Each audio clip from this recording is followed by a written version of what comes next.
Bienvenidos a la Edad Media, una época que se extendió desde el siglo V hasta el siglo XV.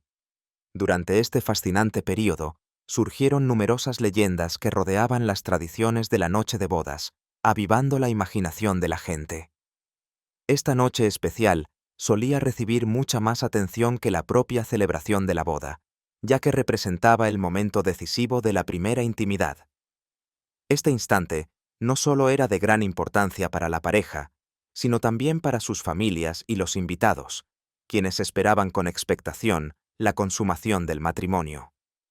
Sin embargo, las tradiciones matrimoniales de la Edad Media podían convertirse en una verdadera tortura para los recién casados, ya que estaban impregnadas de rituales y costumbres que hoy nos parecerían inimaginables.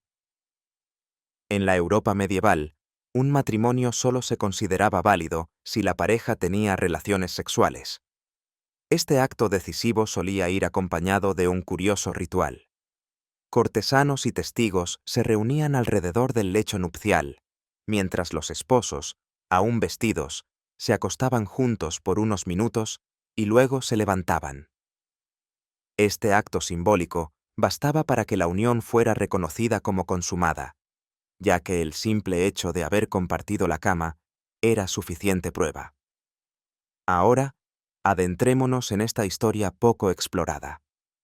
En este episodio, analizaremos lo que realmente ocurría en la noche de bodas en la Edad Media, un tiempo en el que el amor tenía poca relevancia en comparación con otros factores.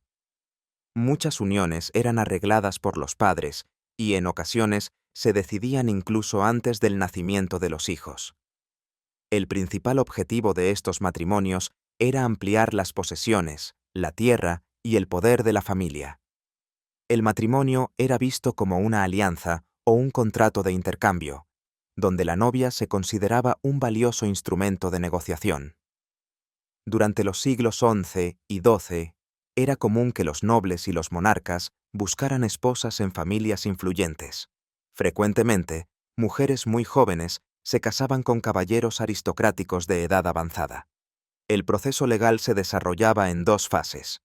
Primero, se firmaba un acuerdo entre el padre de la joven y el futuro esposo, sin que la novia tuviera derecho a opinar. Como parte del trato, el marido recibía una dote, que podía incluir bienes materiales, dinero, esclavos y servicios, a cambio de la mano de la mujer. Este pacto se registraba en un documento llamado Carta de Dote y se consideraba la etapa de compromiso. Tras la firma del contrato, la futura esposa continuaba viviendo con su padre hasta alcanzar la edad nupcial, que solía ser de 12 años para las niñas y 15 años para los varones.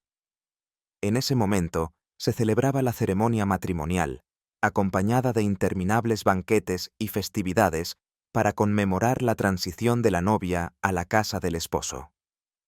Finalmente, el pacto se sellaba en la noche de bodas. Sin embargo, esta noche no era precisamente un instante de pura pasión. La pareja, a menudo de apenas 18 años, debía consumar el matrimonio frente a testigos, entre ellos notarios, sacerdotes y sirvientes. Su tarea era atestiguar la unión, verificando tanto la capacidad del esposo en la intimidad como la virginidad de la esposa.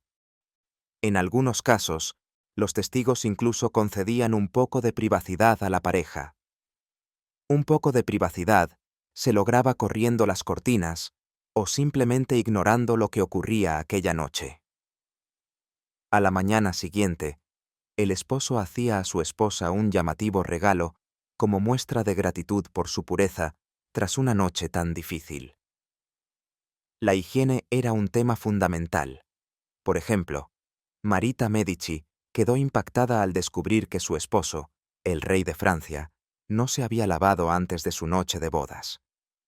En algunos casos, se usaban aceites aromáticos para al menos dar la apariencia de limpieza y frescura. La noche de bodas en la Edad Media era muy diferente a como la imaginamos hoy en día. La intimidad sin miradas curiosas era casi imposible. A menudo, los familiares estaban presentes en la habitación para ofrecer consejos, apoyo y palabras de ánimo. En Inglaterra, Incluso se invitaba al arzobispo a la cámara nupcial. Hasta bien entrado el siglo XVII, era costumbre exhibir una sábana manchada de sangre para demostrar la virginidad de la novia. Los peligros del embarazo en la Edad Media hacían de esta etapa una experiencia especialmente difícil para las mujeres. La gestación era una mezcla agridulce de emociones y sensaciones, marcadas por náuseas, dolores y cambios hormonales. Mientras que hoy los riesgos para la vida de la madre son significativamente menores, en aquella época el panorama era mucho más peligroso. La atención médica era rudimentaria, y muchas mujeres fallecían durante el parto o poco después. Sin embargo, tenían que enfrentar este peligroso camino para garantizar la continuidad de la familia.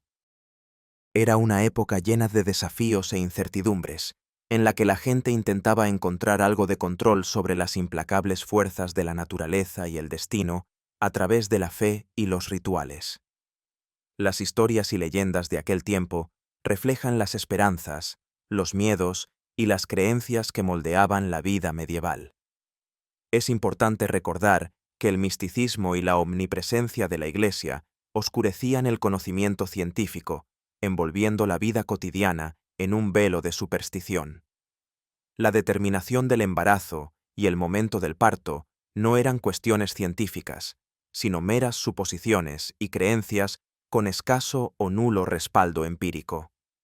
Algunas señales como un oscurecimiento de los ojos o la presencia de orina color escarlata se consideraban indicios claros de un embarazo. Una creencia particularmente curiosa sostenía que si una mujer dormía con ajo bajo la almohada y al día siguiente tenía un sabor a ajo en la boca, esto significaba que estaba embarazada. El conocimiento y las prácticas en torno al embarazo y el parto estaban profundamente arraigados en la esfera doméstica y consistían en una serie de remedios y brebajes caseros.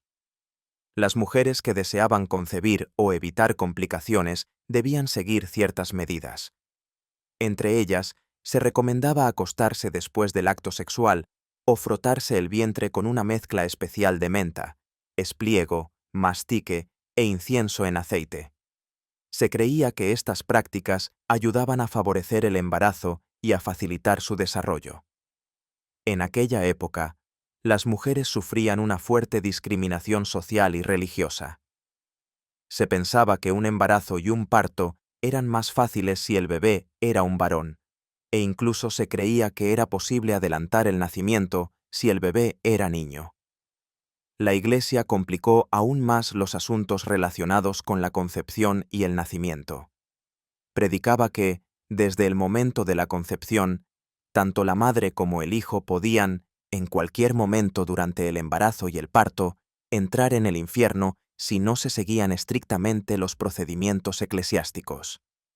Quienes no cumplían con estas normas no solo eran excluidos de la comunión fuera del suelo sagrado del cementerio, sino que también se decía que estaban destinados a las llamas del infierno. La mortalidad infantil era extremadamente alta, y no era raro que la madre muriera durante el parto. Incluso cuando ambos sobrevivían, el riesgo de pérdida y peligro seguía siendo significativo. Las condiciones del parto variaban enormemente según la clase social. Las mujeres de clase media a menudo daban a luz en un simple montón de paja o directamente en el suelo, mientras que las aristócratas lo hacían en un entorno mucho más lujoso. Eran recibidas en sábanas blancas y baños perfumados con esencias. Idealmente, la madre daba a luz en una cama rodeada de estatuas de la Virgen María y asistida por una partera, que solía tener entre 45 y 50 años y estaba profundamente arraigada en la fe cristiana. Estas parteras se encargaban de todos los aspectos del nacimiento, incluso si ello implicaba una cesárea peligrosa, lo que aumentaba considerablemente la tasa de mortalidad. Otro capítulo oscuro de esta época se refiere a los derechos de los nobles en su noche de bodas. Los señores adinerados y de alto rango poseían el llamado derecho de la primera noche, o ius primae noctis, que les permitía reclamar a cualquier mujer en su territorio en su noche de bodas sin resistencia. Esta ley cruel y humillante, era una expresión del poder y la propiedad que los señores feudales ejercían sobre sus súbditos, lo que llevó a innumerables actos de violencia contra las mujeres. A pesar de la abrumadora evidencia de estos abusos, esta práctica continuó en muchas partes durante la Edad Media, dejando una profunda huella en la historia. Gracias por vernos y por vuestro apoyo. No olvidéis suscribiros a nuestro canal para no perderos más historias fascinantes de la historia. Esperamos veros en nuestro próximo viaje en el tiempo.